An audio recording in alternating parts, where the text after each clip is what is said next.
Hello everyone. Welcome to this week's Scrum seminar. Our first speaker today is Cindy.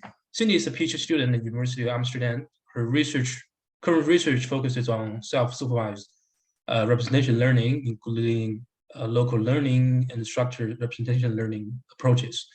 Cindy obtained her master's degree also from University of Amsterdam in 2019, and she received the University Thesis Award and the Thesis Prize for informatics and information science in 2020. She also received an honorable mention for the Outstanding New Directions Paper Awards at NIEPS 2019. So without further ado, let's welcome Cindy. So Cindy, you may want to start. Yeah. Thank you very much for that nice introduction. And hello, everyone. Yeah, I guess I can skip my own introduction, but I want to talk about neuroscience-informed neural networks with you today. And this title is very much tongue-in-cheek and mostly meant as an homage to the physics-informed neural networks that were developed in your group. So the networks that I'll be talking about today don't form as coherent of a framework as physics-informed neural networks, but they are inspired by neuroscience, and then hence the title. So let's get started. Yeah, so as you are all probably very much aware, deep learning models have shown very big successes in recent years. Like just in the last month, we had these two big models from OpenAI and Google that made quite a splash. Like just as an example, here you have the DALL-E2 model from OpenAI that can generate very high resolution images just from text prompts. So as an example, here the text prompt is teddy bears mixing sparkling chemicals as a mad scientist in a steampunk style. And then the model can generate this very like detailed image matching that prompt.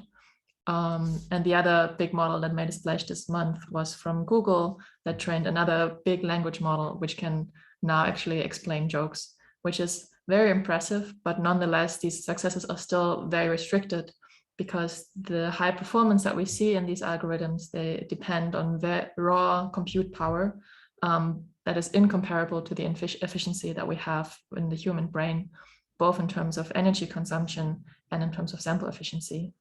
And at the same time, these algorithms can only outperform humans in very narrow and well-defined domains. And most of the areas that are essential to human intelligence, such as reasoning and common sense, or even basic motor control, algorithms still fail to approach the cognitive abilities of just a 4-year-old.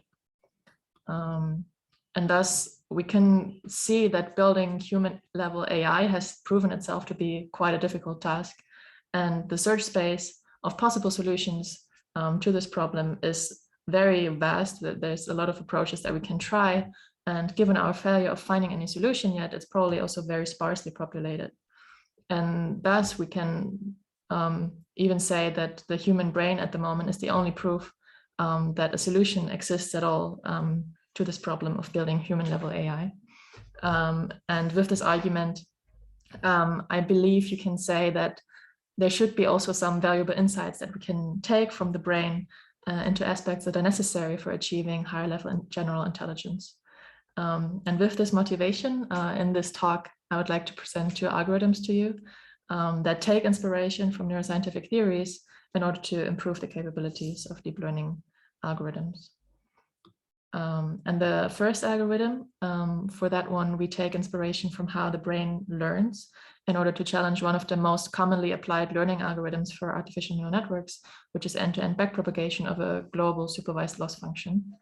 And this algorithm we published in the paper Putting an End-to-End Gradient Isolated Learning of Representations, which was published in NeurScience in 2019. And essentially in this paper, we develop an algorithm with which we show that we can train a neural network without end-to-end backpropagation and achieve competitive performance. But before we get into the algorithm, let's have a look first at what we actually mean with end-to-end backpropagation and why we would want to train a neural network without it. So yeah, let's first have a look at end-to-end backpropagation, what it does and why it is so important for deep learning. Nowadays, almost all neural networks are trained with end-to-end backpropagation. So if you read any paper on a new method in deep learning these days, you can be almost certain that the network in that paper has been trained with end-to-end backpropagation. And it is very useful for training neural networks because it provides a mathematically grounded way for calculating and applying the weight changes that are necessary to produce better outputs for a given input. So consider, for example, this network that you see here on the left. In the input, we see the input to the network, which in this case is a picture of a cat. And this input would be propagated through the layers that all apply some nonlinear transformation on it to generate the final output. For example, in our case, the network could output the label dog. And then this output would be compared to a target value, in this case, the label cat, in order to calculate the loss. And this is also the part where end-to-end backpropagation comes into play, because the gradients of this global loss function are then backpropagated through the entire architecture and used to update the weights in all of the layers of the neural network. And as a result, the next time the neural network encounters this input, it will give an output that is closer to the desired target. Now, if this method is so successful, why would we want to train a neural network without it? Well, one big motivation for our endeavor was that end-to-end backpropagation is biologically implausible, because it is generally accepted that the brain uses some mechanism other than end-to-end backpropagation to learn and to update its synapse strings. So as I mentioned earlier, we believe that taking lessons from how the brain learns might help us to enhance the capabilities of algorithms, since humans' cognitive abilities still exceed those of present-day computers in many fields. And our brains are extremely efficient learning machines, for example. So we do not need to see 1,000 labeled images of dogs before we can understand what a dog is. And it is also very easy for us to connect new information to concepts that we're already familiar with.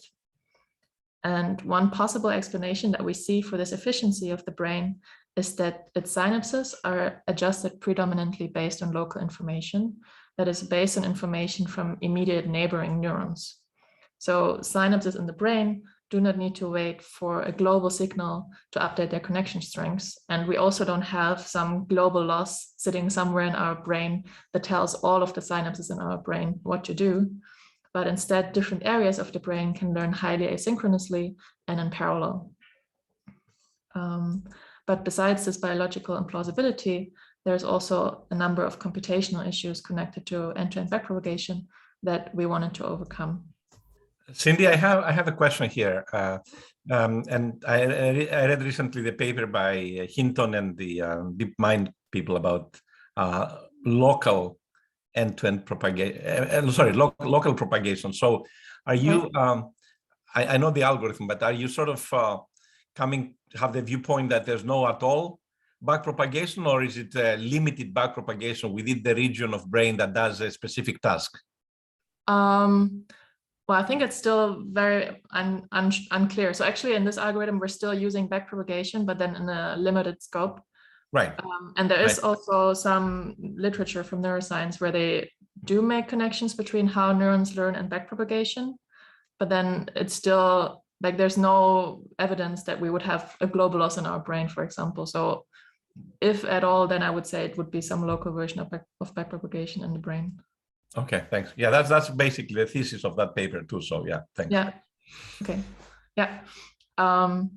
Exactly. So besides this biological implausibility of end-to-end backpropagation, there's also computational issues. And one of those is that end-to-end backpropagation requires a substantial memory overhead when we use it in its typical implementation. Because when we train a neural network of end-to-end backpropagation, we need to store the entire computational graph. So everything, including the weights, activations, and gradients in the GPU memory.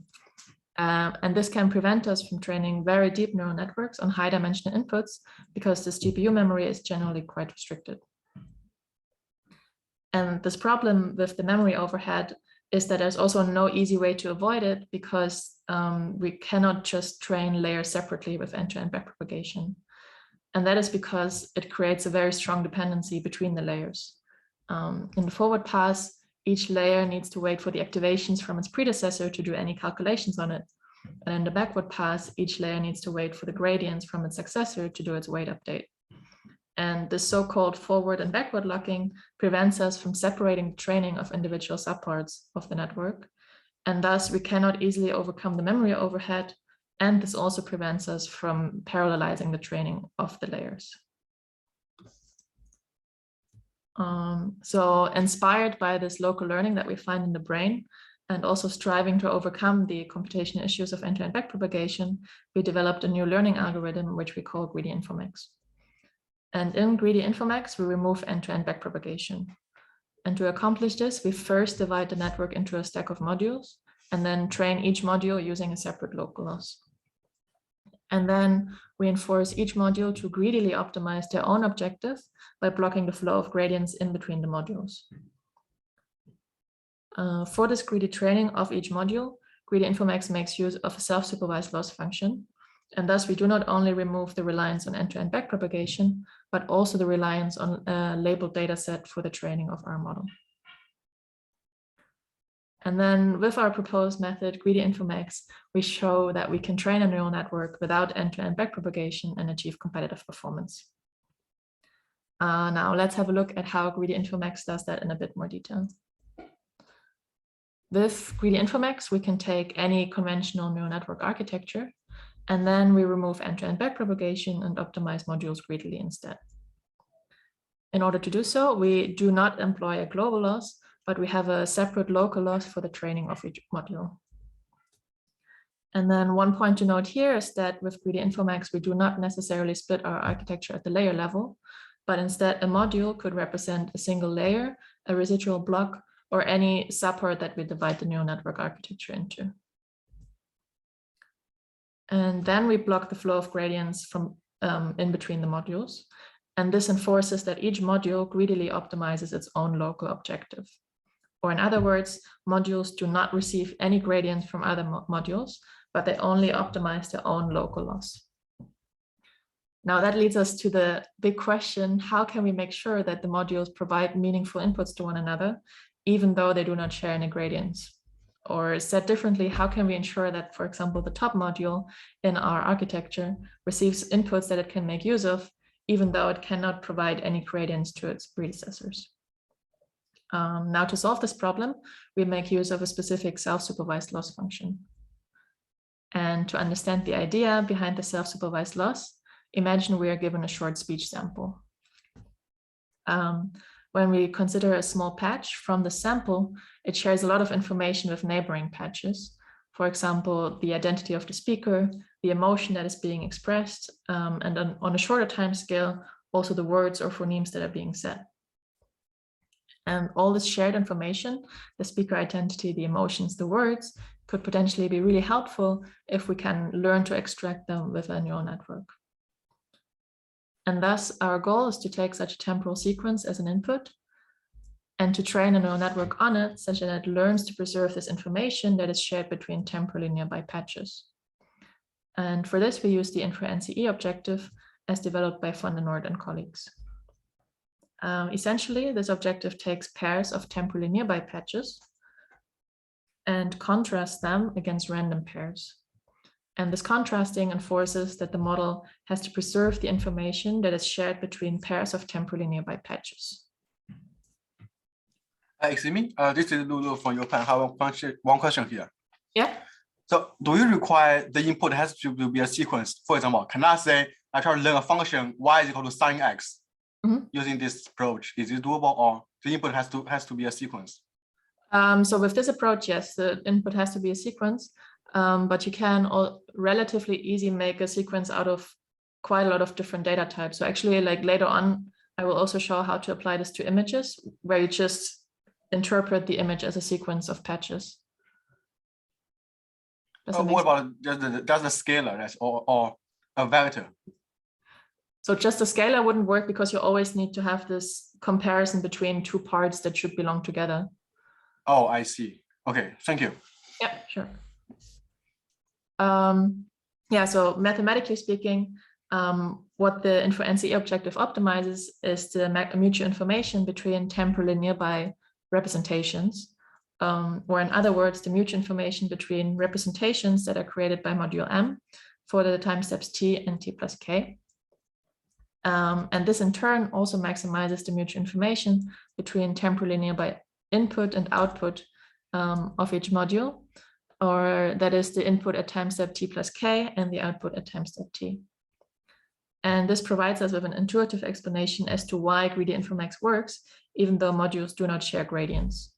Because by maximizing the mutual information between temporally nearby input and output of each module, we enforce each module to keep as much information about its input as possible, while preventing it from simply copying its input. And thus, the InfoNCE objective pushes each module to create useful inputs for its successor. And this equation also allows us to make our connections to neuroscientific theories concrete. So besides this local learning that we find in the brain, there's also some connections between the InfoNCE objective that we're using and neuroscientific theories. And here I would like to highlight two of these connections more specifically. The first one being the Infomax principle, which is neuroscientific. Can I interrupt? Did you define the module? Maybe I missed it. Is a module a bunch of layers or one layer, or is it something else? Depends on the setting that you want to look at. So in our vision experiments, it was just a ResNet divided into 3 parts. So that it was always a stack of residual blocks would be one module in this case. In our audio experiments, it was actual individual layers that we trained separately. Yeah, so that's why. So if you take the mutual information between layers, this is actually what information bottleneck theory does to see where's the training, where's the learning, and so on, right? So there's a direct connection to that.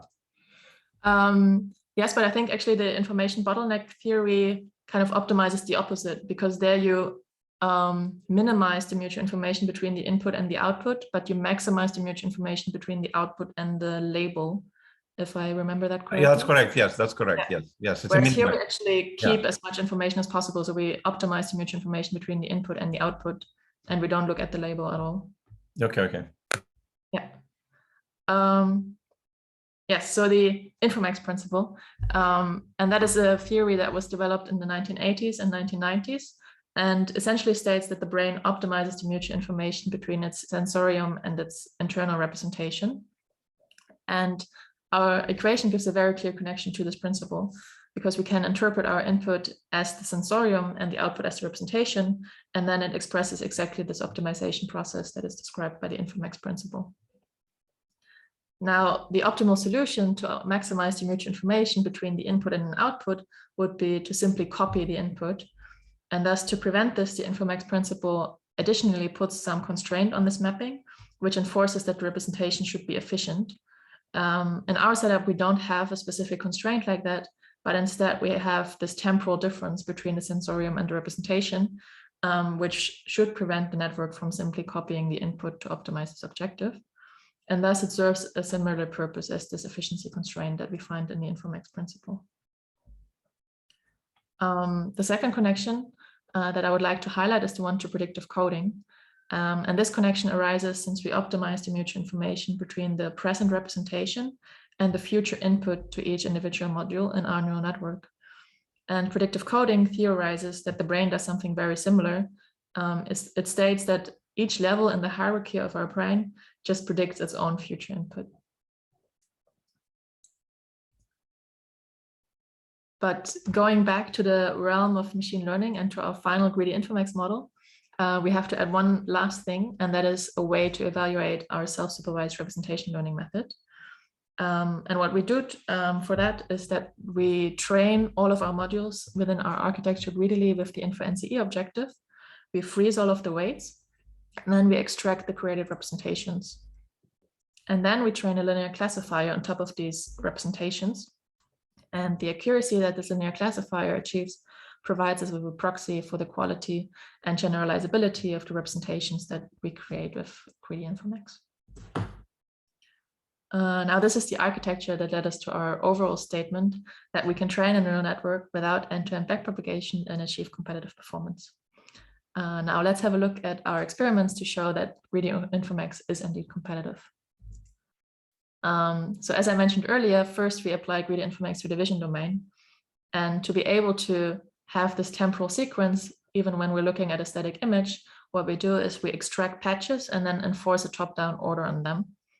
And then our network needs to learn to preserve the information that is shared between neighboring patches. which in this case would be the cat in the image. And we do this on the SDL10 dataset. And we compare a couple of methods on this dataset, which all share the same architecture, but use different training algorithms. And the most important comparison that we want to make here is the one between CPC and our proposed greedy Infomax method. And the reason for this is that CPC uses the same objective, this InfoNCE objective, but employs it globally and with end-to-end backpropagation. And in contrast to this, greedy Infomax applies the InfoNCE objective locally and without end-to-end backpropagation. And when we measure the downstream classification performance on SDL10 images, we can see that greedy Infomax actually outperforms its end-to-end counterpart CPC here.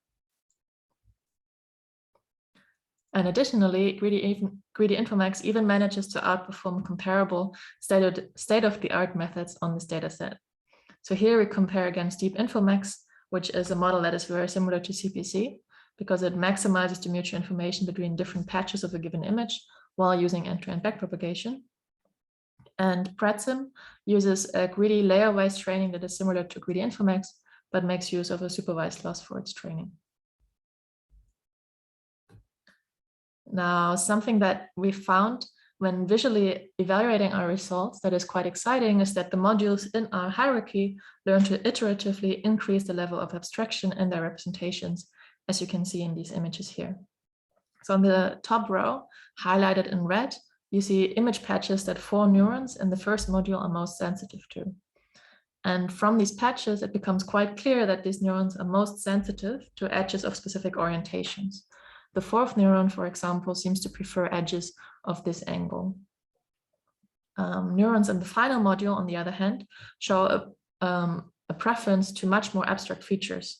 So the first neuron, for example, here seems to prefer the text of zeppelins, irrespective of its coloring. And this increase in the level of abstraction is a behavior that is commonly observed in end-to-end optimized architectures. And we find it very exciting to observe the same effect in our modules, even though they are optimized greedily and without end-to-end backpropagation. So are you saying that this is the same as the standard neural networks, or with the full backpropagation, or is it different actually? The learning is different. What do you mean by that? I mean, these features, right, that you zoom in Yeah. in the first module versus the last module. Yeah. Isn't it like a hierarchy like that also for standard neural networks, for standard full propagation? I would expect the same essentially to come out, yeah. So there's no shift in the learning paradigm. That's what I mean. Because exactly, yeah. So that's actually So that's the part that I think is exciting, that it like still learns to have these more abstract features in the deeper layers, yes. even if it's trained separately. Okay. Yeah. Besides these experiments on the vision domain, we also conducted experiments in the audio domain. And here we use speech samples from the LibreSpeech dataset. And again, we compare greedy Infomax to a number of methods that share the same architecture, but use different training methods. And again, we're most interested in this comparison between greedy Infomax and its end-to-end trained counterpart, CPC.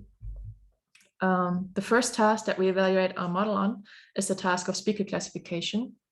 And here we can see that greedy Infomax achieves a very similar performance to CPC.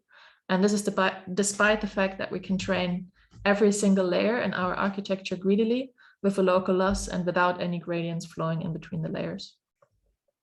The second task that we tested our model on is phone classification. And phones are distinct speech sounds that make up words. And thus this task requires features that can discriminate content while being invariant to the speaker identity that we tested for before. And here we can see that greedy Infomax is slightly outperformed by CPC. However, there's an even bigger performance gap between CPC and the supervised model. And Van den Noord showed that this gap can be closed quite easily by extending the linear classifier with a hidden layer, which suggests that the extracted features of both CPC and greedy Infomax might not be immediately linearly separable, but that the performance can be improved quite easily. Now, what I would like to share with you here is how the representations evolve throughout the model. And for this, we train a linear classifier on top of each greedily trained layer of the greedy Infomax architecture. And on the y-axis, we plot the error rate for the speaker classification task. when we plot the performance for all the intermediate layers of the greedy Infomax model, we can see very nicely that each module improves over its predecessor. And this is very interesting because it shows us that each module provides inputs to its successor that the successor can then use to make even better representations. And this works even though the successor cannot communicate its needs in the form of gradients with its predecessors. How do you explain the fact that there's a steep and then another slope? Is there anything in the architecture that is halfway through the architecture? I think this is mostly like because of the, oh, wait, I see what you're saying. The rate of the error, yeah. Well, I guess there's not that much to improve anymore here. This is already at 0.02 error rate. So then it's really only having to improve marginal errors that are so this is a case where you said the module is a layer, right? Yeah. Okay, so the first layers are actually training, and the higher layers are for sort of learning, right? So you're learning at a slower rate than you're training. The fitting, basically from 1 to 3 is kind of the fitting. Yeah. Information bottleneck theory calls the fitting. Yeah. So and then the higher layer, it's sort of it's not surprising. I'm just saying that, okay. Well, I guess maybe this problem could already be solved relatively well with just 3 layers, and then the additional layers are just kind of adding a little bit to the final performance. Thank you. Yeah. Now, if we compare this performance of the intermediate layers of greedy Infomax against the performance of the intermediate layers of CPC, what we find is that they actually behave very similarly throughout the entire architecture. And that is even though greedy Infomax employs only one global objective at the final 6th layer to update all of the other layers coherently. It shows a very similar performance to greedy Infomax, not only in this final layer, but also in all the intermediate layers. And this is in stark contrast to the behavior of models that are trained with a supervised cross-entropy loss. So here the performance of the intermediate layers differs quite strongly depending on whether we apply the cross-entropy loss greedily to each layer or globally at the final layer. And this suggests that this info-NCE objective and potentially contrastive learning in general is especially suited for the greedy training with greedy Infomax. So now we've seen that we can train a neural network without end-to-end backpropagation. And Sindy, before you continue, sorry about that. Can I ask a small question, please? Sure. This is Adar from Brown. We actually met in that meeting. So in the results that you show right now, did you do everything synchronously or altogether? Altogether. I'll actually get to that in 2 slides from now. Oh, sorry. No worries, no worries. Yeah, I wonder about the results when you do async, if it's the same. Okay, yeah. I'll be patient. Yeah, well, I don't have the results actually in the presentation, but I'll touch upon it, and then maybe you can chime in if you still have a question there. Perfect, thank you. Yeah. Yeah. So now the question is whether we can actually also solve the computational issues that we outlined before of end-to-end backpropagation by using greedy Infomax. And the answer is actually yes. We can reduce the GPU memory cost substantially when we use greedy Infomax. So for all the results that I've presented until now, we've trained all the modules of greedy Infomax together and in sync. And in this training mode, our memory footprint is unsurprisingly in the same ballpark as for the end-to-end optimized models. But now with greedy Infomax, we can also train each module entirely separately, one after another. And by doing this, after dividing the architecture into 3 modules, we can actually decrease our GPU memory consumption by almost 2/3. And due to this reduction in the GPU memory costs, greedy Infomax could enable us to train much deeper neural networks on higher dimensional inputs. Now, admittedly, in the setting that we've tested, in which we train each module until convergence, and then only when the first module is converged, we train the next module on top of it, this resulted in a decrease of the downstream performance of roughly 2 percentage points. But that would be the most extreme setup to train these modules separately, because you could also kind of temporally intertwine the training of the individual modules. Does that kind of answer the question?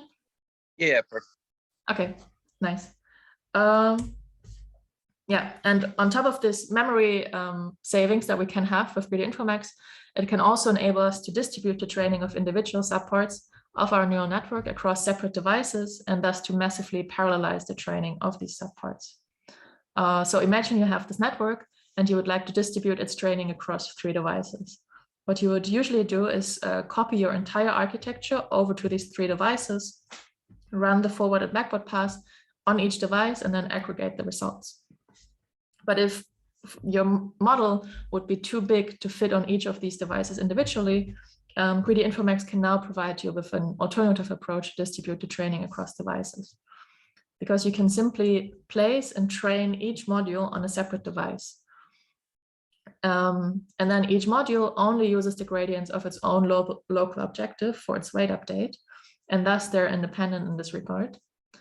Now they still depend on receiving inputs from their predecessors, but we can mitigate this problem quite easily because modules do not depend on receiving the most recent input for their training. So we can reduce the amount of communication that is needed between devices substantially simply by reducing how often modules receive new inputs. Or in other words, we can just save each module's output every 10 epochs or so for the succeeding module to train on. And thus 3D Infomax allows us to train modules entirely separately and enables a more memory efficient, asynchronous and distributed training. So overall, we saw that we can train a neural network without end-to-end backpropagation and achieve competitive performance. With 3D Infomax, we divide a neural network into a stack of modules and greedily optimize each module. We enforce them to preserve the information of their inputs, which enables the stack of modules to create useful features without using end-to-end backpropagation. And at the same time, 3D Infomax can circumvent the computational issues connected to end-to-end backpropagation and thus enables a more memory efficient, asynchronous and distributed training. Now, this was the first neuroscience-informed neural network that I wanted to discuss with you today. Sindy, before you go on to the next topic, I was just going to ask for questions. Yeah, have you implemented the parallel version? Because I think Raj, you met Raj before. I think Raj has tried to implement it, but I don't know if you have your own results. I've never tried it actually, no. Raj, are you online? Maybe you can. Yes. Yeah, I have implemented for the image classification over 4 GPU. I got this speed up of like by factor of 3, but not yet implemented for regression actually. So. Okay, for the class for the problem that what Sindy in the last meeting she told in her thesis also she mentioned that. So I took just that example and just they scaled it up using the method she proposed. Yeah. So there you go, Sindy. He did his homework, as I like you prescribed. Very good. Yeah. Are there any other questions before I move on? So I have another question. Okay, similar question. So how does this distributed training compare to, let's say, the model parallel training, which we also split the model into different GPUs? Yeah. You mean how it compares in terms of the runtime or performance? Yeah, for the runtime or performance. Yeah. So I've never actually done the experiments on this one, but there is actually some, let's say, follow-up work where they did some kind of intertwined backpropagation and parallelized the training of that. And they could actually get much faster training times because you only need to always have a forward and backward pass in a single layer, and then you can parallelize that pretty much completely. So that's much faster, and you can make use of your GPU memory much more efficiently. Okay, I see. Good, thank you. Sure. Oh, but another question. But in this case, I would assume for training the same problem, this would require more iterations than the gradient in the entire model, right?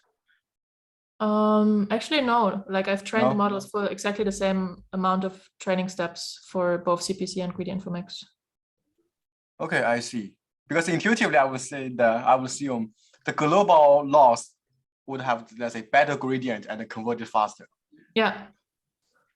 True, but it might also be a bit more noisy, right? Because you have like gradients coming from different locations that have to all kind of agree on a certain direction. Whereas here you only have your local optimum, which you might get to a bit faster because it's less noisy. Okay, I think, thank you. At least that would be maybe the intuitive explanation. Yeah. Excuse me. Sorry. Go ahead, Adar. I'll ask afterwards. Okay, thank you. So to what Lulu asked, so also in terms of not only number of convergence, did you maybe notice that you need less examples to converge? Like maybe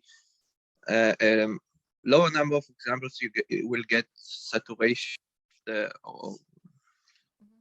local nodes will converge faster if when you use not faster, but will converge to the same value when using a lower number of samples. Did you encounter something like that? I never really looked into that specifically. So one thing that is definitely something to keep in mind is that these contrastive losses in general need way longer training times and more samples than a comparable supervised model. But that would be a problem that's both applicable to the end-to-end trained version with CPC as well as Gradient4Max. But I don't think there was actually any noticeable difference between the end-to-end trained version and Gradient4Max. I see. Okay. But yeah, investigated specifically as well. Like I just trained them both for like a certain amount of epochs, and they were both converged at that point. Yeah, no, I'm saying that lower number of samples. Like if you have a data set of, instead of taking the whole 100% of your data set, taking like 80% of your data set and achieving the same result essentially. Yeah, I've never looked into that. I see. Yeah, because this is very okay. Okay, yeah. Thank you. Yeah, I also don't really have an intuition what I would expect to happen, I'm afraid.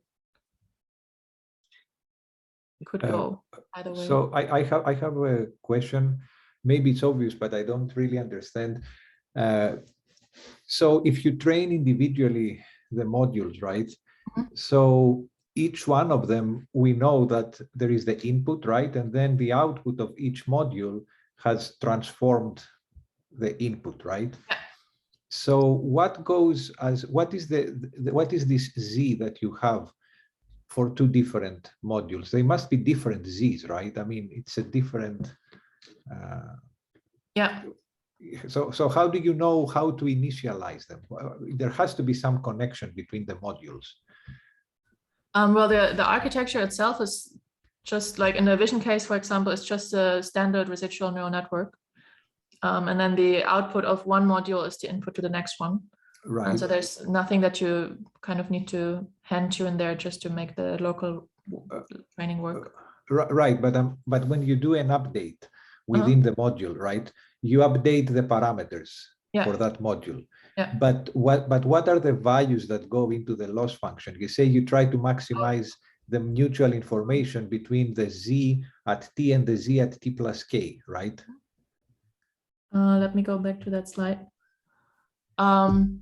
So essentially you take, for the loss function, you take just the output of a module and you only compare different outputs with one another. So for example, in this module, you would compare the output at time step T with the output at time step T plus K for a certain sample, and they should be matching.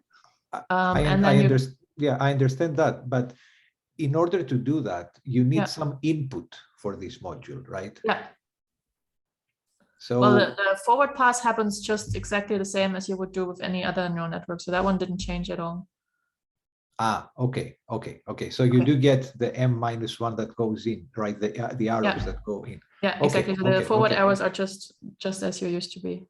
So each one updates it, each module updates each parameters individually, but there is a forward pass that connects all the modules. Yeah, exactly. Okay. So you don't have to actually, so you only feed the input only to the initial module. You don't have to do anything. Yeah. Right. Okay. Yeah. Okay. Exactly. And does this create any constraint that modules can have different widths or anything? No, right? There is no constraint there. You can have different. Yeah. Okay. All right. Thank you. Because you only compare the outputs of a certain module with the outputs of the same module, so they will always match in terms of the dimensionalities. Okay. Okay. Thank you. Yeah.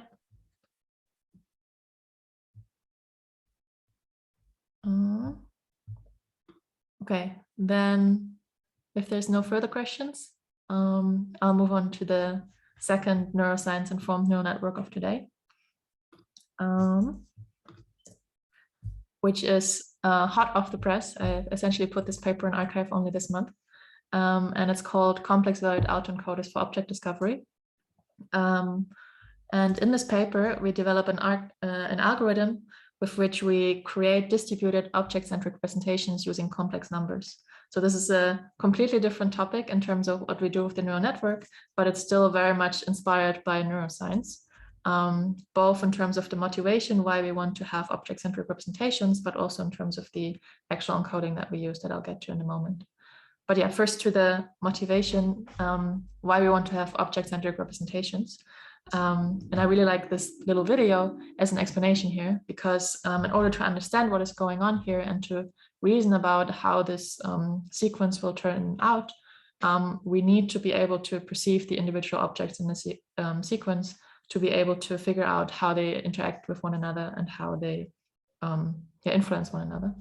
And thus, to enable a machine learning model to do something similar, we would also need to enable the machine learning model first to extract these object-centric representations, to enable it to eventually interact more seamlessly with an environment like this, to reason about how this will play out, and also to generalize to new settings more seamlessly. And there's already some research in this area to create object-centric representations, but it's very much focused on so-called slot-based approaches, which essentially create a very explicit separation of the object representations. So as an example, I've put the architecture of slot attention here, which is a current state-of-the-art model for object-centered representation learning. And as you can see it here, it would create these slots, which are these explicitly separated representations, where ideally each of these slots represents one object.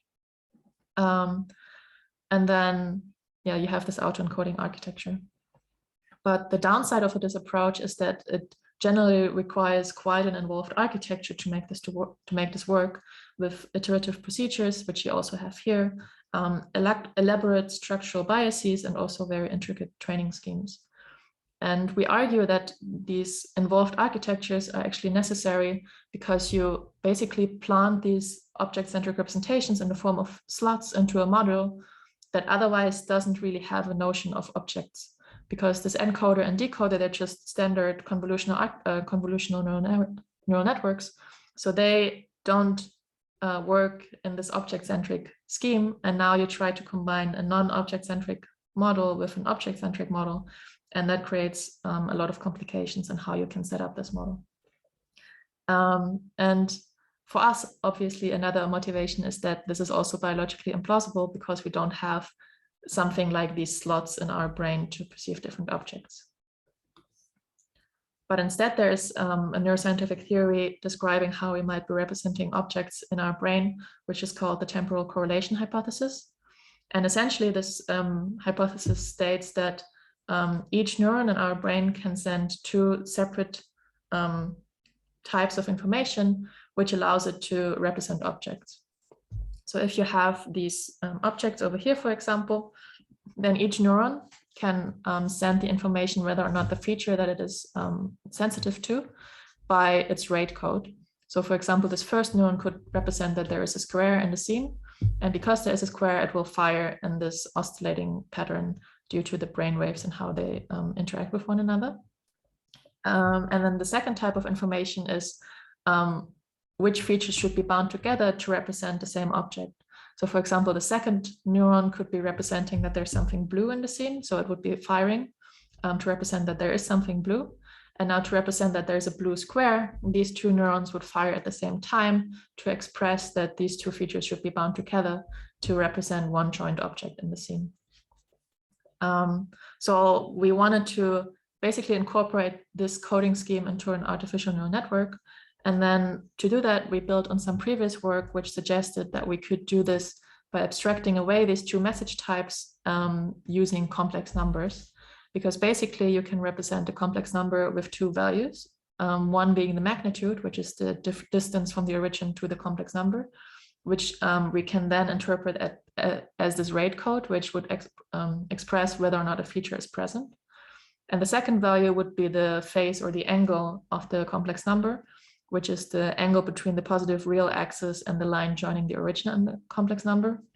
And this could then represent the temporal alignment between the firing of two neurons in this oscillating pattern. And as I said, this coding scheme was suggested in previous work. And what they did is apply it to a deep Boltzmann machine, but only after training it with real valued activations.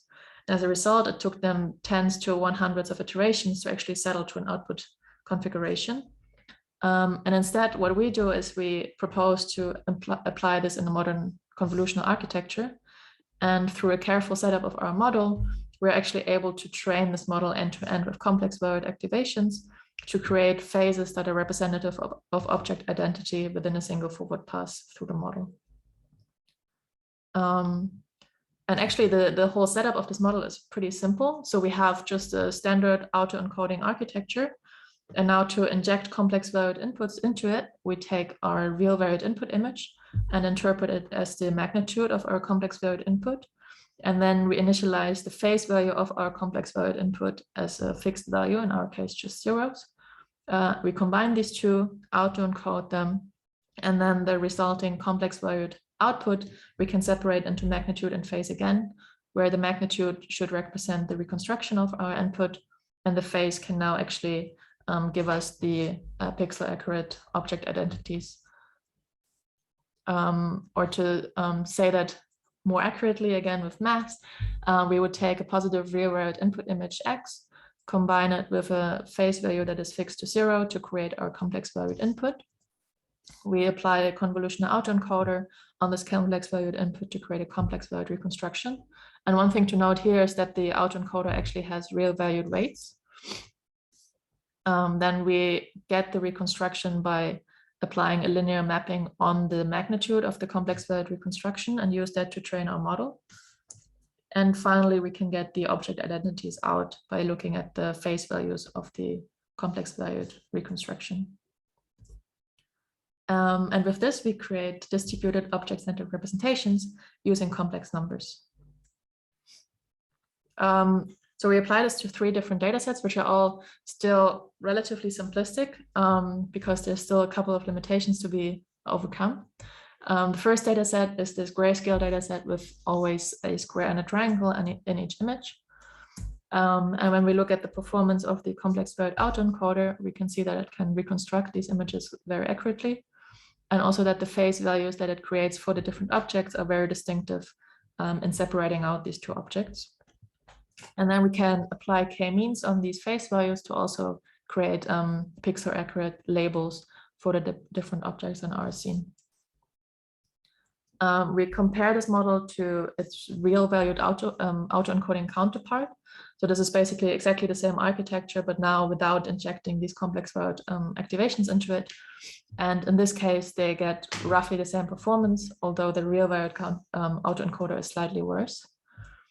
And when we compare it to the slot attention model that I was showing before, then we see that here it's still very good at separating out the objects, but the background is a lot noisier. Then the next data set is slightly more difficult by adding a 3rd object to it, which is also quite similar to the other triangle. Again, the model is doing pretty well, both in terms of reconstruction and in terms of separating out the object. But now we actually get quite a bit better performance compared to the real valued autoencoder, which is struggling to efficiently represent these different objects. And again, slot attention is doing really well in separating out the objects, but the background is very noisy. And then the final data set is this combination of an MNIST digit with either a square or a triangle, where again, the model is doing really well. We have accurate reconstructions and also good object separations and good foreground background separation. the real-valued autoencoder is doing similar but slightly worse. Like for example, in the 6, you can see that it's more blurry in the reconstruction. But then in this data set, slot attention completely fails to reconstruct or to separate the objects out of these images. And we also have this grand big table that basically gives all the numbers to the stories that I've just told. But the thing that I want you to notice most importantly about this table is that the number of training steps are very different for these different models. So with the complex autoencoder, we take either 10,000 steps for 2 of these data sets or 100,000 training steps until they converge and get these performances. But slot attention takes 500,000 training steps. And on top of this, each training step of slot attention also takes roughly 1.4 times longer than a training step of the complex autoencoder, which overall leads to a speed up of a factor of 7 to 70 compared when you compare the complex autoencoder training to that of slot attention. And what that adds up to in real life is that when I train the complex autoencoder on the two shapes data set, for example, for these 10,000 steps, it takes me just under 8 minutes, and the slot attention model would be training for more than 9 hours. One thing that I find very exciting about the outputs here is that the model assigns intermediate phase values for overlapping areas. So for example, you have these phase images above, where the color represents the phase values that the model assigns to the different objects. And then below is the same pixels plotted, but now with in the complex plane. And now you can see that in the areas where these 2 triangles overlap, the phase values are actually in between these 2 separate objects, which perfectly expresses that these 2 triangles in our input are perfectly wide. So there's no way to distinguish which one is in the foreground and which one is in the background. And the network actually expresses this uncertainty through its phase values. And you can also see the same over here with the triangle and the square, where the overlapping pixel values would get intermediate phase values. Another thing that's quite exciting is that we can get these object-centric features also out of the latent features. So far we've only looked at the object separation in the output, but what we can also do is encode these images with 2 objects in them, take the representation that the encoder created, cluster the representations according to their phase values, and then reconstruct those separate clusters. And this actually enables us to reconstruct the individual objects out of these 2 images. And it's actually quite interesting to look at these examples because you can also see what happens in the areas where the digit was covered up by the object. So for example, below here, you have the 6 that is covered up by a triangle, but then the model is not entirely sure whether it's a 6 or a 1, so it doesn't reconstruct the entire circle of the 6. Whereas over here, it's a bit clearer that it's actually a 9 that is covered up by the square, and then it also perfectly reconstructs the areas of the 9 that it didn't see because it was covered up by the square.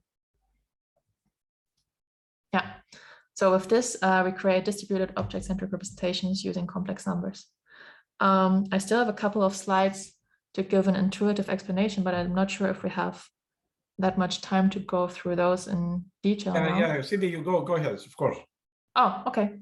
Well, in that case, yeah, now the question is, why does this whole thing work? Like, why can't we just put in complex valued activations into our neural network and suddenly get object-centric features out? And to do that, yeah, I would like to give a visual explanation of some of the design decisions that we put into the model to make it work. So first of all, we want our features or our phase values to align when they represent features of the same object. And that is actually something that happens quite naturally by using complex numbers, because if we add up 2 complex numbers with the same phase values, then they would actually reinforce one another and become kind of a stronger feature. But if we were to add up the complex numbers that have the same magnitude but opposing phases, they would cancel one another out. And thus, just through this dynamic of the complex numbers, the neural network has an incentive to align the phase values of different features, because otherwise it would cancel out its own features and be left with no information about the input. But then we also need a mechanism to desynchronize the phases or to unalign them if they are coming from features that represent different objects.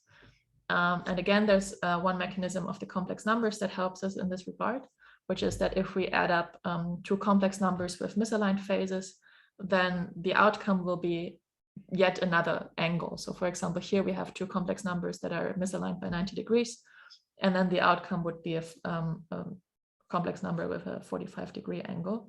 So that would be already some misalignment between the phases that would be generated by the complex numbers by themselves. But to help the model gain more control over this process, we also add some specific explicit bias into the model to be able to do these phase shifts in a more controlled manner. And we essentially do that by first applying each layer, applying only the weights of each layer to each of our inputs. And then we have two separate biases. One that we apply to the magnitudes that we get out, and that one is essentially the same bias as you would find in a real valued neural network. But now we have a separate bias that we apply only to the phase values. And this allows the network to learn an explicit phase shift for each feature, which allows this desynchronization of phases for different objects. And then finally, we also need to add a mechanism that can differentiate between these two cases. So basically what you see here is that if you add up two complex numbers that have the same phase values, they get the same result as if you subtract two complex numbers with opposing phase values. And in our network, this is not desirable because we want the network to be able to differentiate the case where the phase values are aligned from the case where, in this case, the plus and the minus are representing weights. So it shouldn't be mixing up whether the weights are positive or negative or whether the phases are positive or negative. So to enable the network to differentiate between these two cases, we also add a mechanism where we take the absolute values of all the complex numbers and add that to the result. Because now with the absolute values, we can actually differentiate between these two cases. Yeah. So overall, we create distributed object-centric representations using complex numbers. We saw that we can create a model with complex numbers that can achieve pretty good results on simple multi-object data sets. There is this really interesting connection between these complex valued activations and the temporal correlation hypothesis of how the brain might be representing objects. And thus we're moving forward in more neuroscientific informed neural networks for object-centric representation learning. And the result is very easy and fast to train. So yeah, these were the two neuroscience-informed neural networks that I wanted to present today.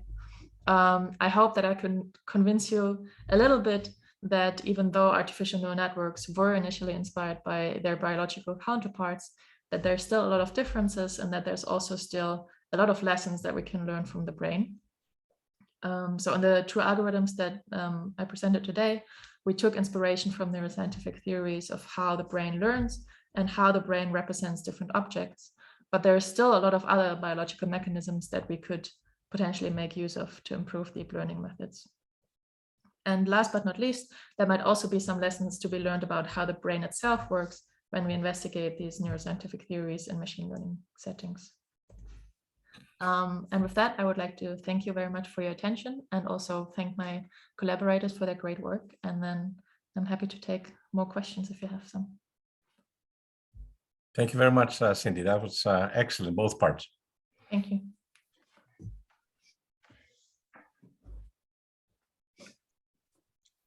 Leonard, do you have any questions for the first part or second?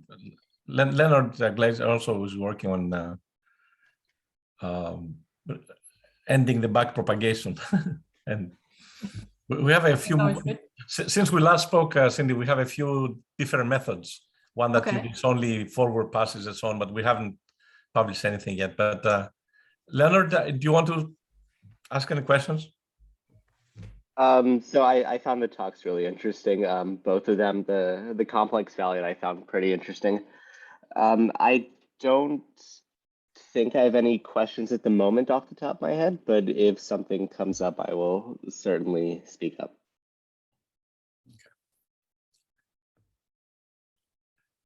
Hey, Sindy, I'm Raj from Brown. So I have one question on the complex autoencoder which you propose. So how do you feed the complex number to the layer? Like your weight matrices are complex or real valued?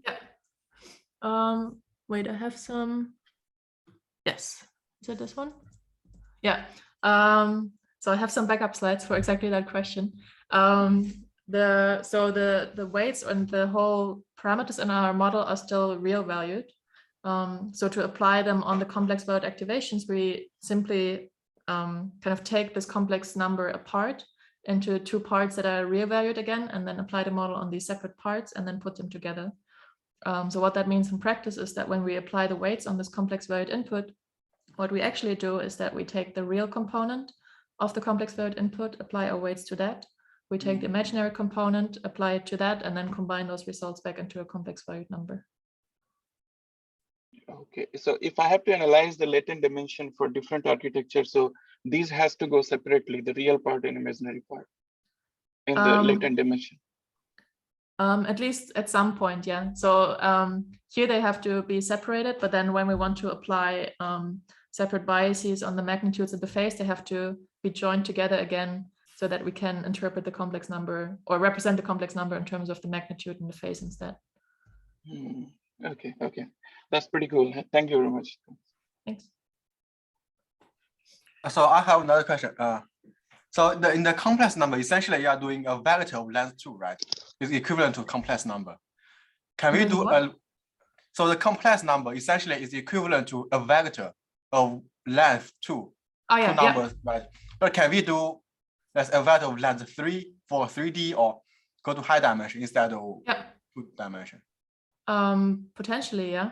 So actually one problem that this current setup has is that because you only have one dimension for the phase values, it can only represent 3 objects plus minus 1, because there's only so many phase values that you can assign for different objects. So potentially, yeah, you could also have higher dimensional phase values to represent more objects. So here actually, like, we're using complex numbers, but we're not really making use of the magic of complex numbers where you multiply with I and then you get rotations out or something like that. So you could also use different representations to do this thing, yeah. Okay, thank you. Hi, Cindy, this is Jen. I have a question regarding the second part of your talk. So I'm curious about like when you input the phase, like you always set it to be like a 0. Yeah. I'm wondering like if it is possible to like set it to be some other numbers or like other things, like for example, because like this architecture is somehow similar to the what's the name of it? I think it's called real MVP. Like you put like 2 separate one you create one piece from your input and another piece from like some other things. But like in that paper, they also like for example create a duplicate, or like you crop it into 2 pieces and put them into it. Like, is that also possible here? So like it doesn't necessarily need to be 0 values here. I've also tried, for example, a degree like 90 degrees or 180 degrees, and then the network would just learn a corresponding shift in the latent space. But it yeah, I think it should be kind of a fixed value for the entire image. So actually, like previous approaches that used complex valued activations in this field, they all started with random phase values. So each pixel actually has a randomly initialized value. But because of that, they also need an iterative procedure to refine them to get the final phase values that they want to get out. Whereas because we're doing only a single forward pass through the model here, starting with a random phase value would be too much for the model to be able to kind of cancel out this random noise in a single forward pass. Yeah, that makes sense. Thank you. Yeah. Cindy, I have a question for the first part. I forgot to ask the question about the symmetry, this WW transpose and so on. So you still keep that, right? Because that's the big problem that people like DeepMind wants to get. Do you preserve that? So you have it's called the symmetry problem in backpropagation, that you have W transpose the same as W, and then that creates a big problem. So so the latest work on this stuff is you totally abandon back propagation. So you do this weight alignment with random matrices. So you mimic W transpose because of that property that you discovered, but actually you don't actually build it. And so that simplifies a lot of things and so on. Have you followed up on this work? Because you did this a while ago when you did that, it was new. I never followed up on that myself. I saw that there was some workshop paper later on that was trying to eliminate this by I'm not entirely sure. Weight alignment. There's several papers. 2021 is the latest paper. Yeah, definitely. Like But I was wondering, you still have W transpose, right? In other words, okay. So the weight alignment problem is still very much alive here. Maybe it's a little bit kind of softer because you only have to do it for one layer in the most extreme case. But yeah, it is definitely still a problem here. Okay. Yeah. Any other questions?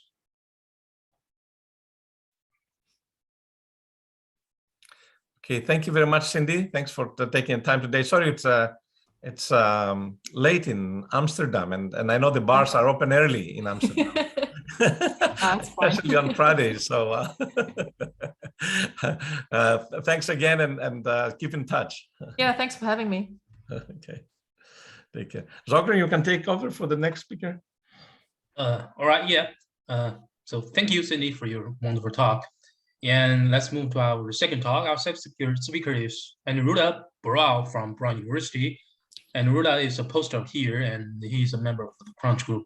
And before joining Bora, he obtained his PhD in computational analysis and modeling from Louisiana Tech University. So without further ado, let's start the second talk. Hi, everyone. So today I'll be presenting a review on the paper combining differential PDE solvers and graph neural networks for fluid flow prediction. So the basic outline of the talk, I'll start with a little bit of the motivation, and then I want to review a little bit of the previous work and also the three fundamental blocks on which this work is based on, which are the graph neural network, the graph convolutional network, the SU2 CFD solver, and then I'll try to summarize the methodology that is done in the paper, and followed by the results and summary.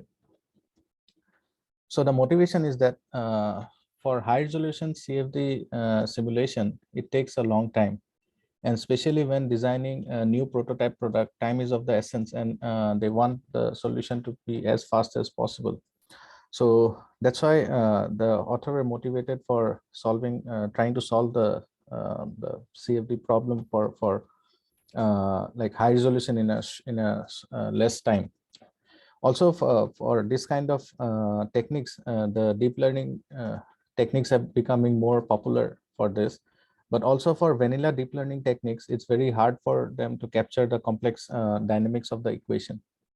So the author proposes a method where they want to make a hybrid approach towards the solution of high resolution by combining a traditional solver with deep learning technique, and to be more specific, a graph neural network. So the previous work that the authors have mentioned here is like they have some model-free approach where they are aiming directly to predict the physical process using just deep learning methods, and also some techniques where the deep learning models are used as functional approximator for certain terms, especially like the turbulence. So what the author states that in the above papers, the deep learning models have been embedded as a component to learn the physics in the larger physical model. But in contrast, the paper that the authors have published here is it aims to embed a fully physical simulation into a deep learning system, which is in contrast to what people have been doing. So let's start with the little bit review on the basics of the core techniques that their method is based on. So the first is the graph neural networks. So a simple graph is nothing but a collection of nodes and edges, where nodes are the here in this graph, simple graph is represented by these numbers, and edges are the connection between the nodes. So the whole graph is overall is the structure that is the collection of the nodes and the edges. And there is something called adjacency matrix, which actually represents the connection between the different nodes. So for example, in this graph, we have 5 nodes. So you have a 5x5 matrix, and the number here is either 1 or 0, depending on whether a connection exists between those nodes. For example, there is a connection between 2 and 4. So if you see here, the 2 and 4, there is a 1, but there is no connection between 2 and 5. So you have you have a 0 there. So this is what is called an adjacency matrix. And there are something called feature vector associated with the nodes in a graph. So for example, let's assume that this graph is representing a molecule structure, and each node is an atom. So you can see that each atom will have a feature vector associated with it, which can be the number of electrons, protons, and neutrons. So every node will have its own feature vectors. And also there are edges. So even the edges consist of their own representation. So for example, in the molecule case, it might be the type of bond. And also the edge information can be encoded in the node itself. So there are a lot of data around us which follows the graph structure. For example, molecules, which each atom represents the nodes and the type of bond represents the edges. Similarly, we have the citation mechanism. It also follows a graph structure. We have the recommender system. And also the most popular is like the social network. Is everything is based on like, if you see the overall structure is based on the graph. So what can you do with this kind of data? So there are basically 3 kinds of different prediction that can be done. One is like you have labeled nodes and you want to predict the label of an unknown node. So that's kind of the node level prediction. And then you have the edge level prediction, where you want to predict if there would be an edge between the corresponding nodes. And also the third case is like you want to predict the whole state of the graph. That would be the graph prediction. For example, you have a molecule and we want to see that if it's suitable for some particular kind of drug. So that's an example of a graph level prediction. So the graph data structure have 3 unique properties that we can discuss. One is the size independence, then the permutation invariance, and the space grid structure of the nodes. So let's see what this means. So size and shape. So for example, in regular neural networks, when you're feeding an image data, the shape and the size of the images are fixed. Or even if it's different, you can pad layers to it and make it of the same size. But for a graph data, you cannot get rid of the node. So the input data is kind of size independent. So that's one of the basic difference between how data is fed into regular neural network and that to a graph neural network.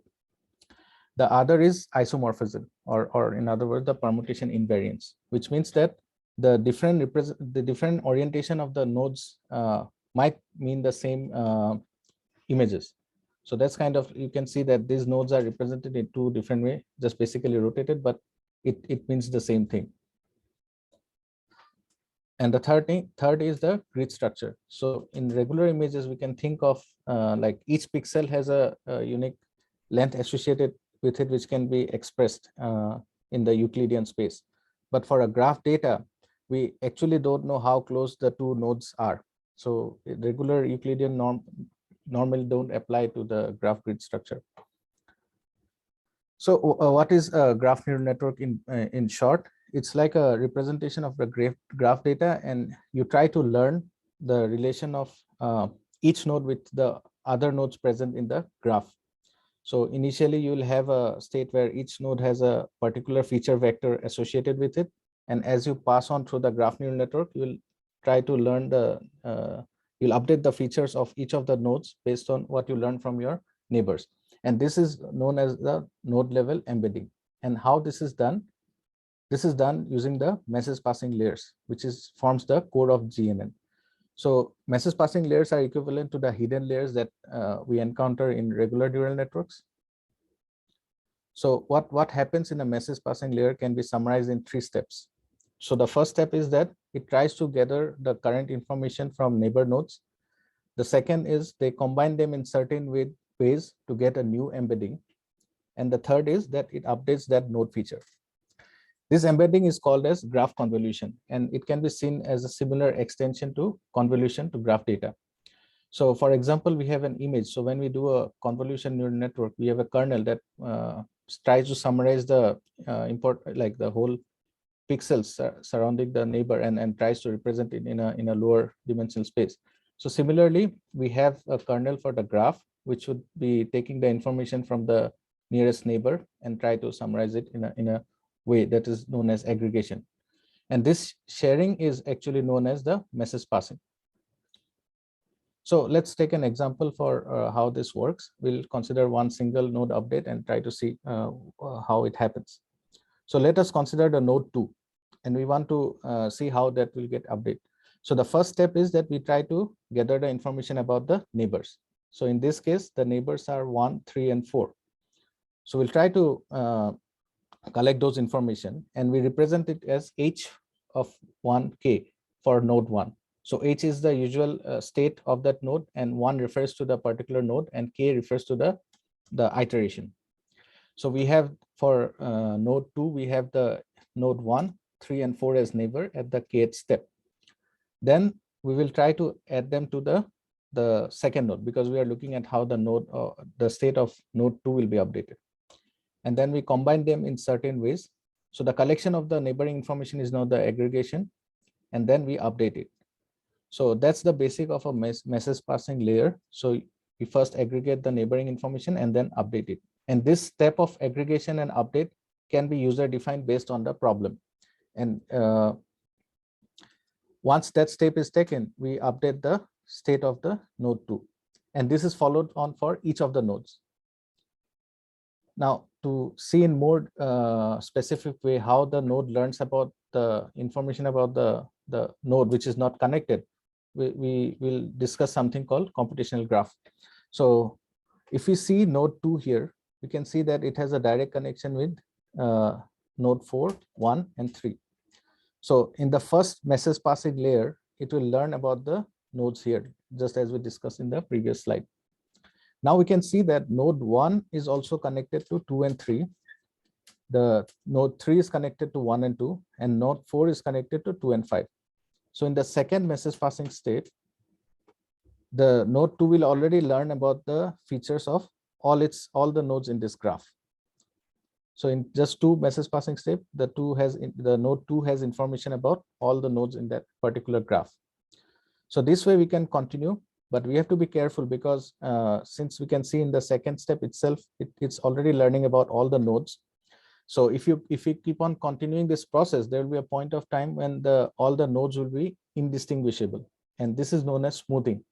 So there are many techniques like paranorm and other which avoid this, but yeah, so that was like, we need to be careful on how many message passing layer we need for a particular graph.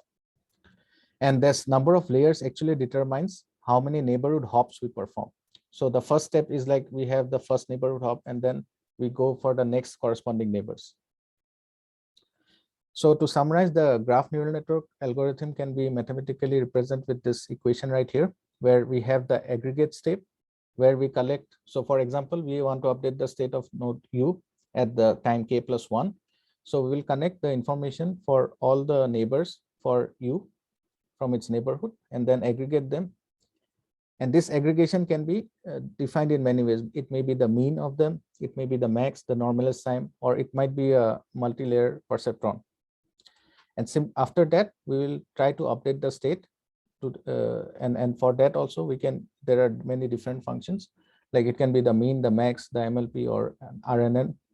So currently, the most 3 famous methods in this field are the graph convolution network, the multi-layer perceptron as aggregator, and the graph attention network.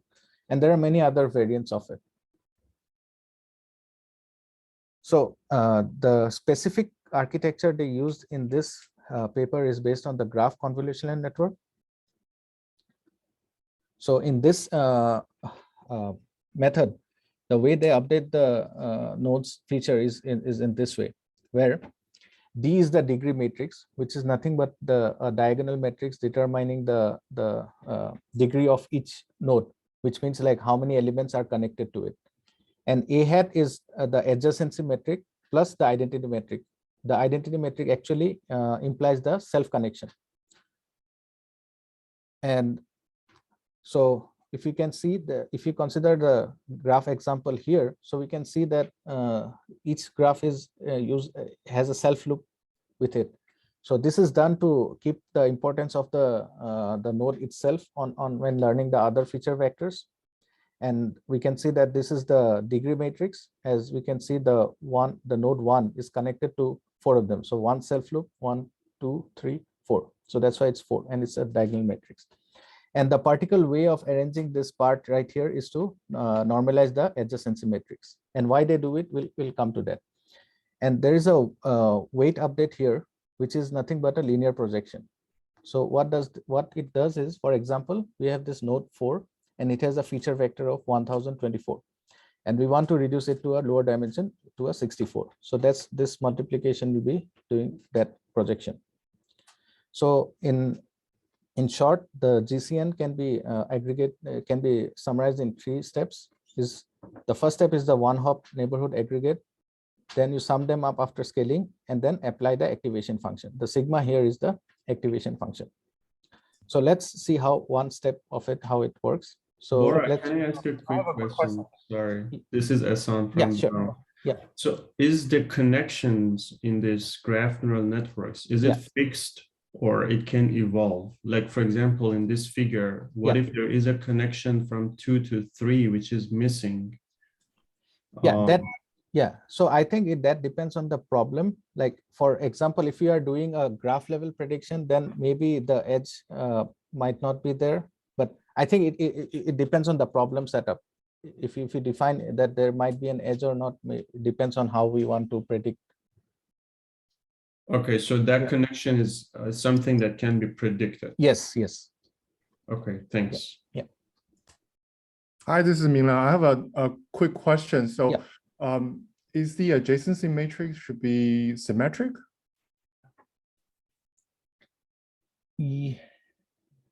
I was wondering, is there any typo on the third column, third row and fourth column? So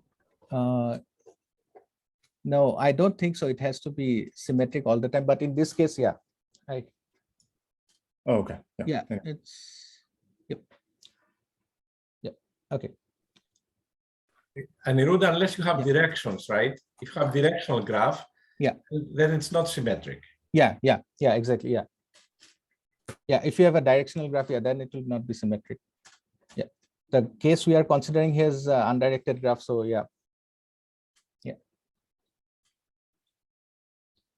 okay, so this is how the update is done. So let's consider a basic example. So let's again consider the same feature vector we had, like 1024. So now we have 4 nodes here. So we'll have, at the initial state, we'll have 4 cross 1024. And then we want to reduce it to 64. So we'll have a weight matrix, which would be of the size 1024 cross 64. So the first thing will be that we apply the matrix multiplication of these 2 terms. And then we get a reduced vector size of 4 times 64. And then we have the adjacency matrix, which after applying this term will be normalized. Now, why this scaling is required is to avoid the exploding and vanishing gradients. And that is made certain because this scaling actually helps to bind the eigenvalues between 0 and 1. So now let's go to the SU2 solver, CFD solver that they have used in this paper. So one of the major, I think, contribution by the author in this paper is that integrating the solver as a module, which can be easily called in the Python as a layer, feature layer for a particular neural network structure. So this SU2 solver is openly available and the details of this is given in the paper right here, which was published in 2016. And the way they have integrated it in their paper is that they have a config file where you have to define the inputs with which you want to differentiate. So for example, here we'll be dealing with meshes. So you have the mesh X and mesh Y, and you have the outputs with which you want to take the like when you so this solver is actually differentiable. So you want to take the differentiation with respect to the outputs. So here they are predicting the velocity in X, Y, and the pressure. So they have the outputs defined here as the velocity Y and the pressure. And then simply you can just call this module in the torch, and then all you have to do is convert it into a tensor, and then it can be part of the loss function, and the optimizer can actually do a backpropagation through the adjoint method and can update the positions of the mesh itself. So this, I think this is one very good thing they have done in their paper is they have found a way to integrate a solver directly as a feature layer. So now let's go to the overall methodology of the paper. So the main goal is that you provide a fine mesh and a coarse solution, and then you get the high resolution solution in the fine mesh. So that's how the problem is set up. So your input will be the fine mesh where we want the production plus the coarse solution, and then you get the solution in the fine mesh.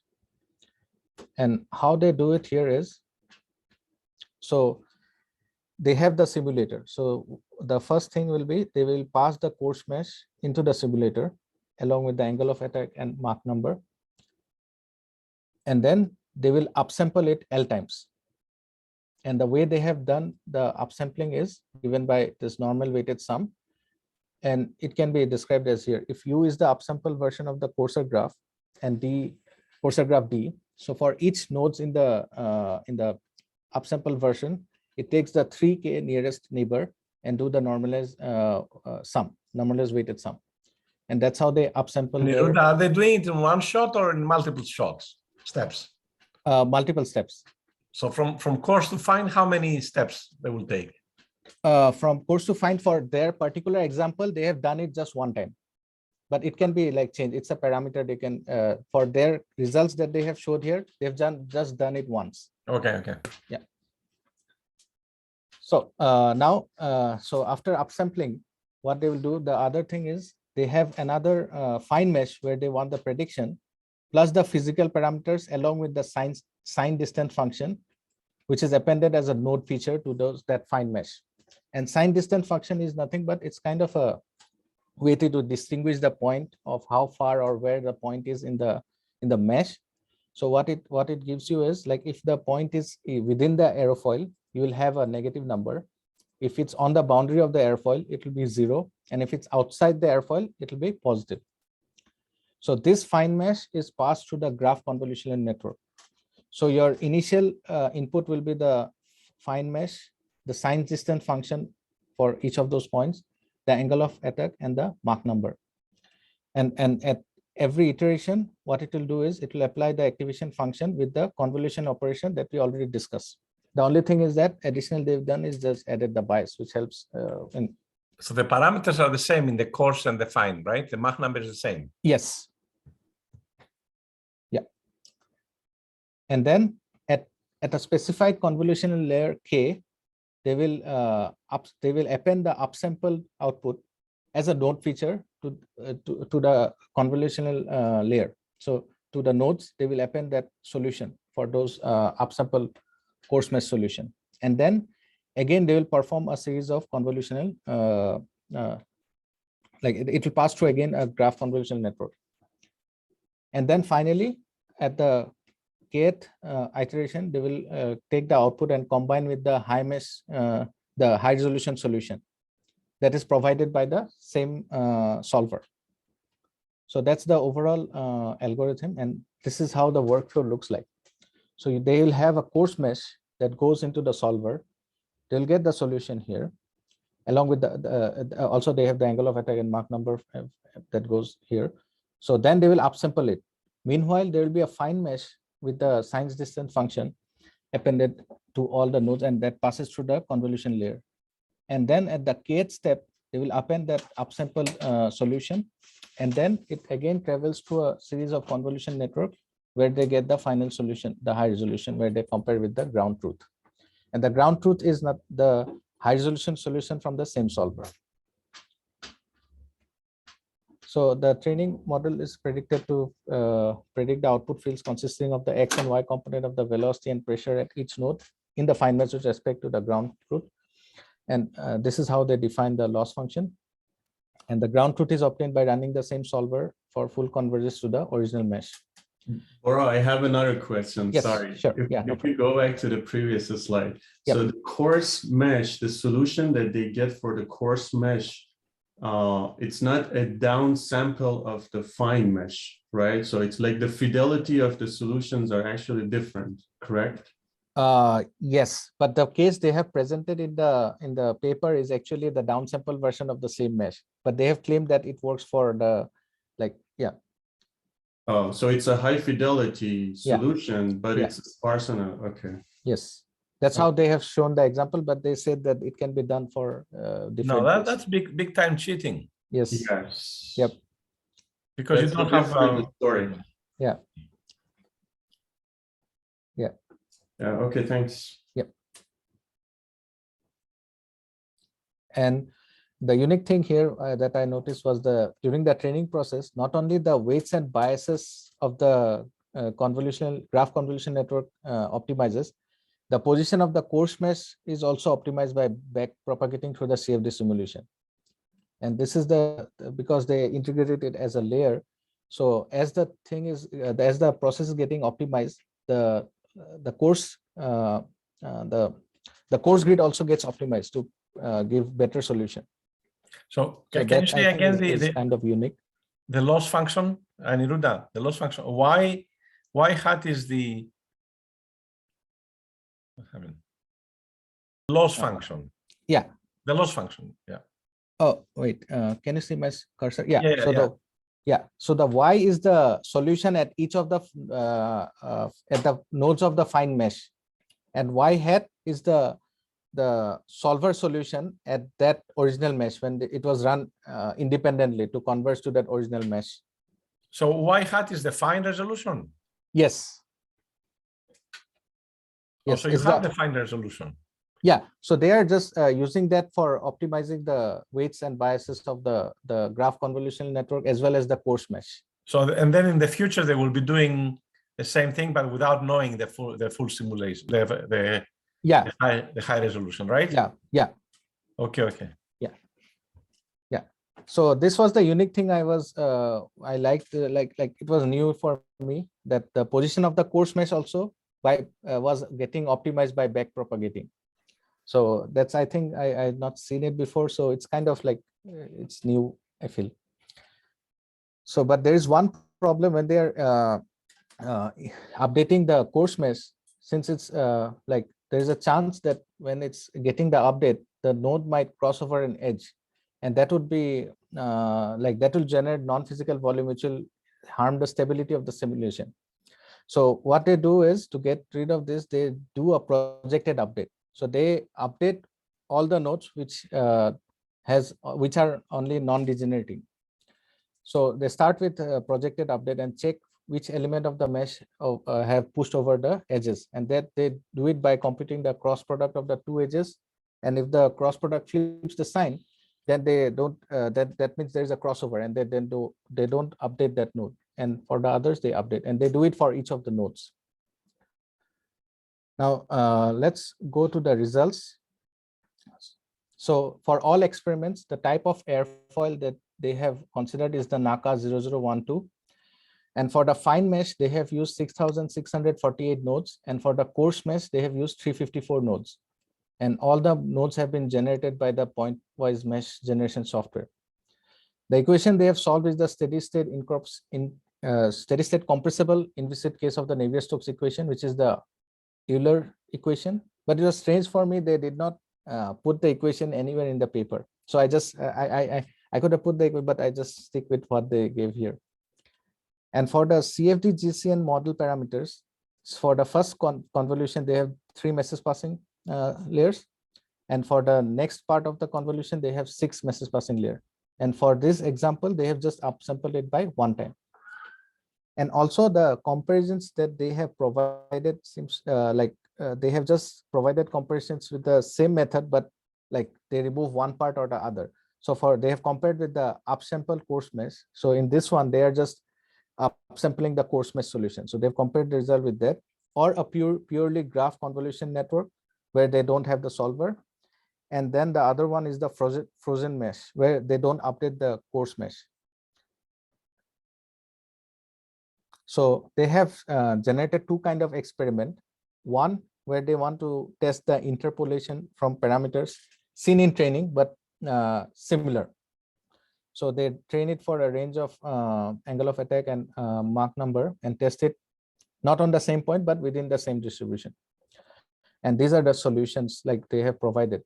But another thing I'd like to say here that for each of their plots, they never mention for which particular Mach number or for which particular, like they did not mention the parameters of their solution.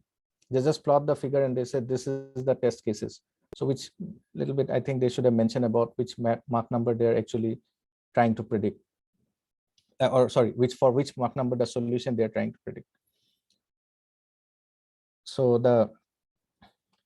these are some other results. So you can see that for the interpolation test, we can see the graph convolution neural network is providing the best scenario, I guess, the without the solver part, and all of them, rest of them are performing almost the same. Now the other one they say is they wanted to test the generalization of their method. So okay, this is another example they put for their prediction and ground truth, and seems to be doing pretty well. But they don't mention any pointwise error or anything. They just give this graph and the plots without specifying the parameters. And not really. Not so. It's not so. This is a density plot. That's not. If you look carefully, it's different solutions. Yeah. Look at the top, different solutions. Yeah. Look at the inclination of the gradient. Yeah. Different solutions. Yeah. Yeah. Yeah. And yeah. So the other training test they have done is they want to test the generalization, and they mentioned it no shocks in training versus shocks in training, but the range of Mach number that they have used in training test varies here. So for the training, they have used from 0.2 to 0.5, and for testing, they have used from 0.55 to 0.7, which I feel like it's kind of discontinuous, but not that much of a shock. But I don't know that much about the shocks in here, but yeah. So this is the training set consists of Mach number less than 0.5, and the test case consists of Mach number greater than 0.5. And when they predict it, so that's the ground truth, and that's the prediction. So seems like it has captured some of, like, at least without seeing any shocks, it has captured some trend in the solution, which I feel is good. Aniruddha, I'm still confused. Here, when they test outside the distribution, the coarse data. Yeah. The coarse data is at Mach number 0.7, let's say, right? No. For this case, they just this range. They have trained it for 0.2 to 0.5. Don't they train? Don't they train with both with the fine resolution? They have to train with the fine resolution. Yeah. So. But then when they execute the testing, the input should be the coarse mesh. Yes. Yeah. But not the coarse simulation, right? No. Yeah, just the coarse mesh. Okay. Yeah. So okay, let me go back to that figure here. Okay, so they will provide the coarse mesh to the solver, which will actually solve it for that coarse mesh, and it will be part of the like the fine mesh doesn't have the solution here, so they just provide the fine mesh to the graph convolution network, and they provide the coarse mesh which goes to the solver, which actually solve it for that coarse mesh, and then append it to the fine mesh nodes here in the kth step.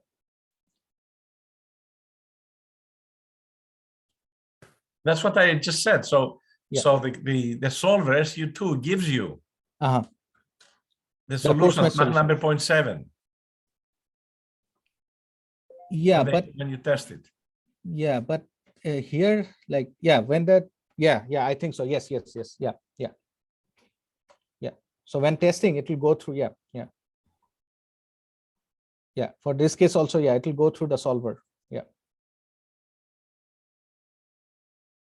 Otherwise, they cannot get sent. All right. So they actually solve it for the coarse mesh for these numbers.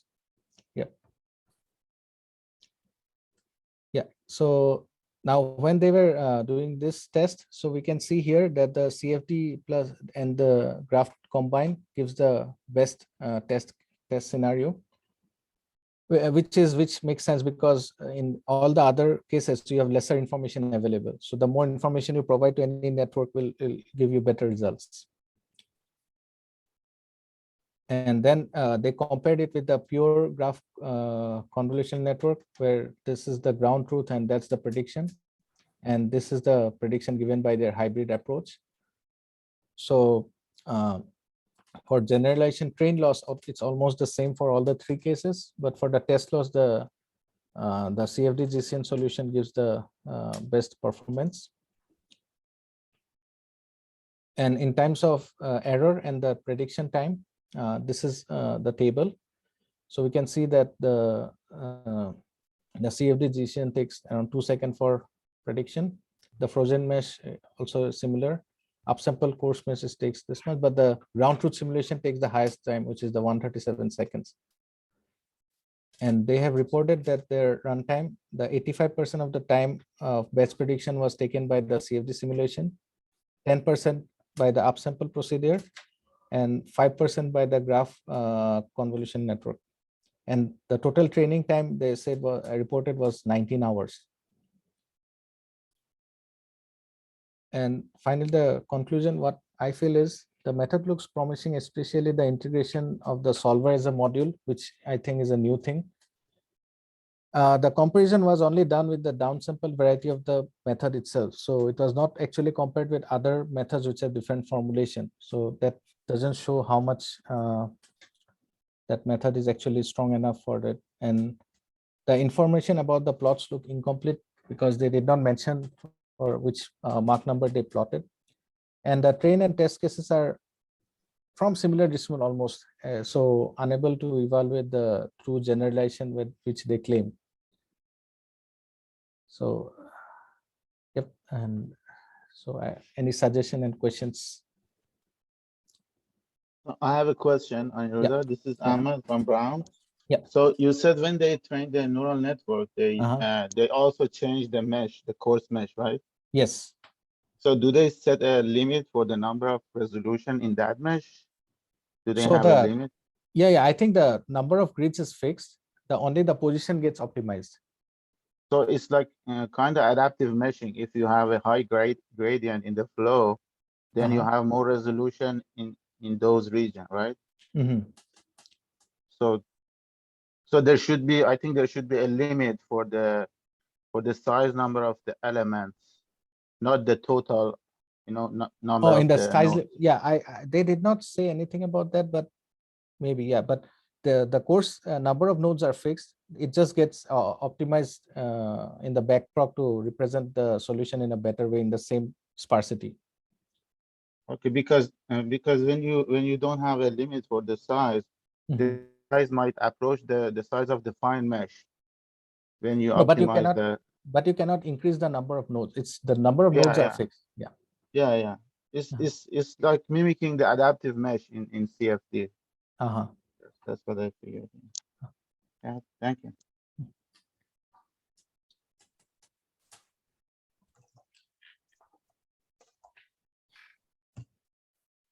Which group? I missed the first slide, Aniruddha. Which can I see the paper citation?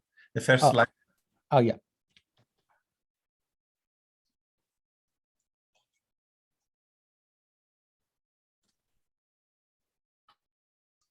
This one.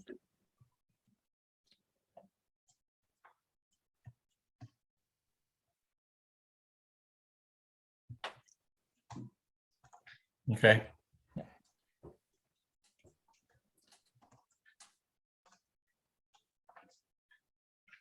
Can you use this, Aniruddha, for the climate? I'll try to see like how much I can understand their code, and I'll try to implement if possible. So the code is open Yes, source? it's open source. Yeah. Yeah. Do we have any more questions? I wonder if when you learn this, it could be a graph neural operator instead of you know, when of course they use only a few runs, not a lot. Yeah. But with the physics there, maybe that's enough. If you do a physics-informed neural operator. I don't know. UAU was on the. Let me see if she's here. UAU, are you there? Do you know if anybody has implemented physics-informed graph neural operators? I don't know, to be honest. Yeah, I don't know. I think there might be something similar to this, like say I think No, not this one. I mean, you know how we do the DeepNet? We put in the training, we put the pin loss. Yeah. I wonder for the graph neural operator that you and Marta did, can you add the physics into the training only? Okay, yeah. So I didn't do that one, but I did a new version. So the kind of when I added to the FNO, so the IFNO, we did the physics inform. So we try to inform some partial physics, such like the Galilean invariance. So that did improve the kind of the performance on but for the graph or for the graph operator or for the FNO? That's the FNO. That's our version of FNO. So it's like the uncombining FNO. Okay. Yeah. So basically, like we use that graph operator idea to FNO. Oh, I see. Yeah, to accelerate that basically. Or maybe you can show that in your talk. Okay, because they have a PINO, you know, the physics informer. But I was wondering if right. That PINO actually they know the ground truth, right? So basically, what I mean is they know the equation, they know the governing law. But I think what we are trying to do is we assume that we don't know the governing law, so we don't really know what is the constitutive equation. So what we do is like we try to impose the partial knowledge, the kind of the partial physics knowledge. So something like the invariance and like say the convergence, the like structure, the law, things like that. Right. That's what we did, and we did improve the performance, like say especially in extrapolation, like generalization, on the hardware of data from experiment. Yeah. So yeah. Okay. Thank you. Yeah. You're welcome.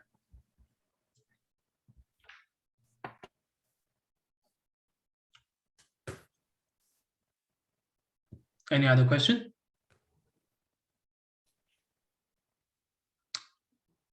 All right, if there's more question, this is it for this let me some data. When do we have the workshop? I want to people to know that the workshop that we'll have on the it's on 6th of May. Can you announce it so people will be aware so they can stay late? Okay. So hi everyone. We have a multi-fidelity DeepNet workshop on 6th of May. Which will be followed by a regular Crunch seminar. So our Crunch seminar that day would be from 12 to 3:30. First, we would have a general talk from 12 to 1, and from 1 o'clock, our workshop starts. Our first talk would be from Alireza Dostan on his recent work on bifidelity DeepNet, followed by a talk by Amanda on her recent work on multifidelity DeepNet, followed by Lulu's talk on multifidelity DeepNet, and then we have a half-an-hour discussion, which is from 3 to 3:30.